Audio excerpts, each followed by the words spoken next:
Hello, everyone. Yeah, just providing some feedback. Yeah, I'm just trying to figure out this term too about how to best provide feedback to everyone. And the feedback is like two parts to it. One is to give you feedback on the assignment. If you're missing something in terms of definition or clarification, just kind of learning the material that way.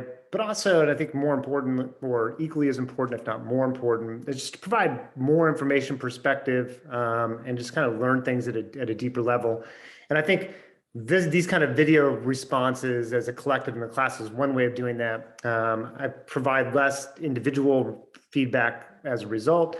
If you do want more individual feedback, let me know. In some of the papers I've made highlights. I started doing it about a third of the way through the papers. Started every once in a while like a highlight to indicate that something needed to be more clarified in that particular section. But if you have questions, let me know. Before we get started going over the content, so section 1 is 2 terms usually. So it depends on the week. If we have 1 chapter for the week, it's 2 terms. If we have 2 chapters, it's 1 from each chapter.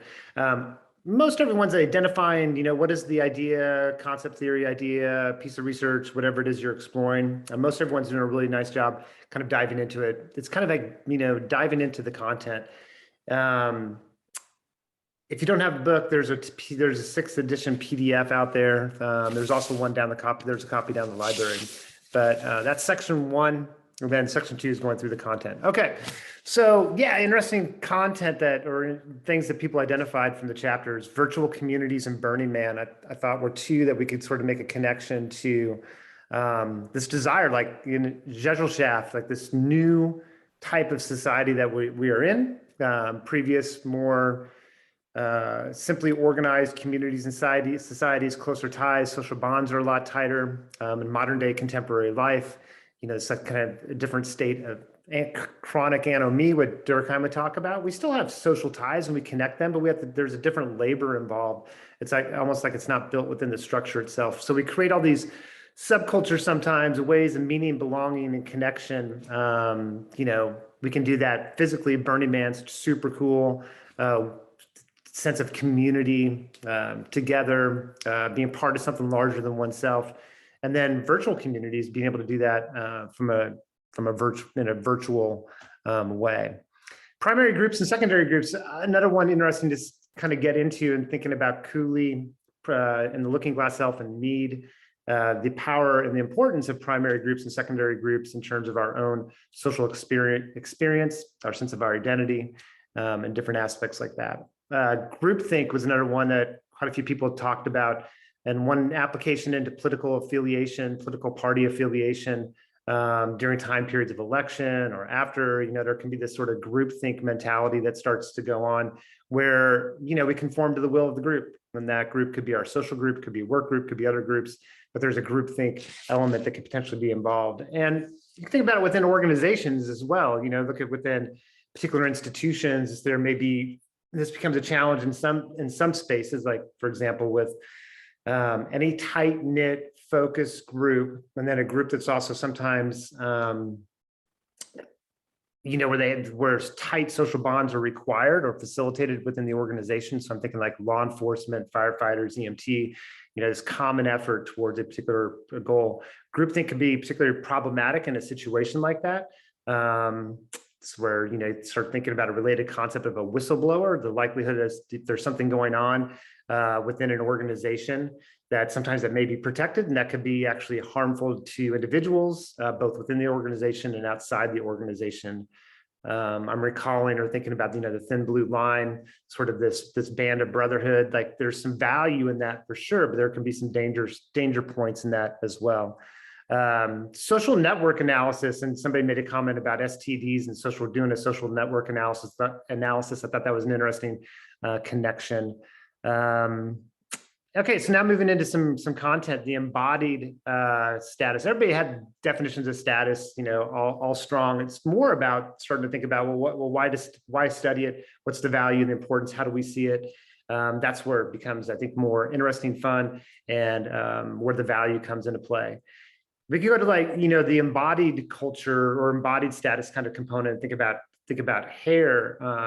Man, hair is such a fascinating area. This cultural ascription of meaning that's going on, or status assigned to particular hairstyles, dress, males, females across time. Pretty cool kind of examination of kind of culture and status. Master status is just a little bit of clarification. It's a particular status a person has that is exceptional significance to themselves and or others. So it stands out above everything else. You can think about, think about you have a complex status set, and there could be one area that becomes a dominant orientation point, the way that other people see that person, or the way that person sees themselves. Somebody who's recovering from an addiction, like that can be a powerful part of their identity. Someone who's a parent, somebody mentioned a parent and say, well, not, if somebody who's a parent, a mother or father, would not be a master status unless that was exceptional within a particular community. If somebody is 55 years old and is just having a child, maybe that would be like more of a master status kind of thing. And I think what these kind of things illustrate, we could tie in like social construction of reality. Those statuses that we assign and the meaning that we assign within a particular place are arbitrary, but they're really powerful, right? They're really powerful because that ascription in terms of ascribed identity, involuntary, given at birth, gender and race, these are social constructions. Understanding the history behind those constructions, understanding the power, potential power and influence of those ascriptions are really important to understanding human behavior and the human experience. Yeah, so it's good stuff there. Gesellschaft. I thought it was interesting. Somebody mentioned like George Orwell, 1984. Maybe think about, a lot of literature dealing with this like modern day life. Brave New World is, Huxley's book. It's another classic literature piece of this struggle, right, to this new order. If you go to Charles Dickens, a lot of Dickens writings, early industrialization, urbanization, a lot of stuff, it's major rupture going on between two different kinds of societies. And as I mentioned in class, I think we're going through another one, another significant change that's related to advanced technologies and data. It's another shift in our society, creating a little bit of an anomie going on. Great example is Gesellschaft of Little House on the Prairie. Somebody mentioned that. That was really cool. It's like, we just got done watching Anne with an E, which story takes place in a rural community in Newfoundland, and a girl who's orphaned, and she's adopted by her older brother and sister, and it's a small community. I mean, it's like a classic example of Gesellschaft. And in a contemporary modern day life, we kind of like figure out, as mentioned before, things like Burning Man is trying to create a sense of community belonging and connection for our own mental and social well-being, as well as for the social unit at large. I made a note here too, is I need to just provide an example, like this change that happened to this new kind of social organization. Our social ties are organized differently. Sometimes it's through the workplace. The United States has one of the lowest labor union organization rates in the industrialized world. And, it's probably somewhere around 9% of our employees belong to a labor union. Most of those are in the public sector, firefighters, school teachers, and not in the private sector. The labor unions operated as a place of belonging and connection, of meaning and purpose. A lot of countries, those rates are really high. People have a sense of identity around, about their occupation, about their belonging and membership into an organization. And I think, in a modern day world, it's like we're looking for ways of that sense of social meaning and purpose through groups that way. Some of you needed to distinguish between those two different types of societies and just provide more definition and explanation. McDonaldization, 4 characteristics: predictable, uniformity, control through automation, so using advanced technologies to control either workers, like artificial intelligence, using more and more kind of mechanization of the work itself. And then quantity versus quality. So this idea of calculability is what it's called, different components. So increased rationality. Somebody mentioned going back to Taylorism, scientific management. So Winslow Taylor, industrial psychologist, try to figure out how to maximize, efficiency within the factory system, how to produce more at less cost. So there's an application, right? There's a profit motive that's going on here, so we can generate more. But then the question becomes, at what consequence? Social, economic, ecological, other consequences with that. A lot of great examples. DoorDash, is a, contemporary one, streaming services.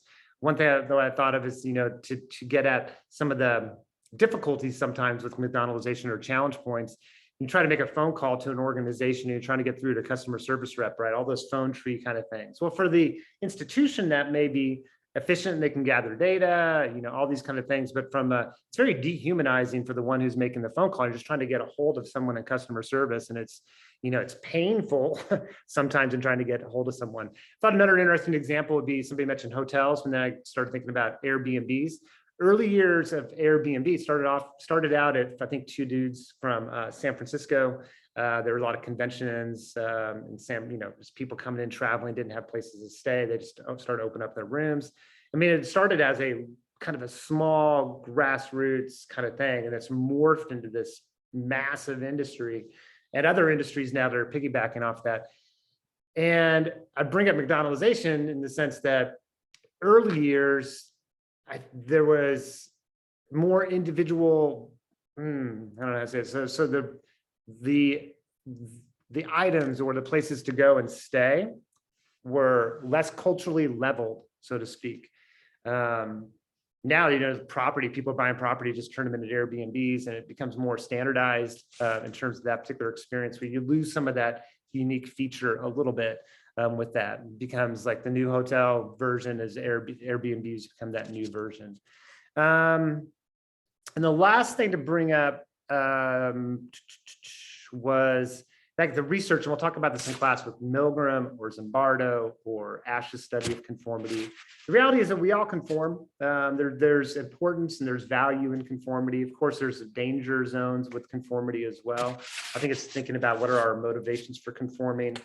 Sometimes how do we resist conformity for the benefit of our, moral or values and things like that. And one student somebody brought up, eating out and food. And so it's kind of a great example, eating and food and trying something new, and, how different people react may influence, kind of our response to that. One thing to talk about in class is that these studies were pretty dramatic. I mean, there's been some criticism of the studies themselves. I think there's value in the studies for sure, but Milgram and Zimbardo were fabricating there's some kind of shady research stuff going on. They're trying to get a particular outcome that was pretty dramatic, and they had to kind of encourage the kind of results they wanted. And as I mentioned, their studies provide this sort of view of human behavior that, if left on their own and in certain environments, that humans will be incredibly cruel and harm others. And almost like it's like a part of our nature, like that's who we are. And the reality is that it's much more complicated than that. And you have to be induced to harm others. Humans, it's not something that comes, I don't know, word natural is always kind of problematic for me, but and from a sociological viewpoint. But these studies kind of, provide and reaffirm this kind of idea of this cultural position, or an idea about human behavior that's somewhat faulty. Humans can also be incredibly cooperative.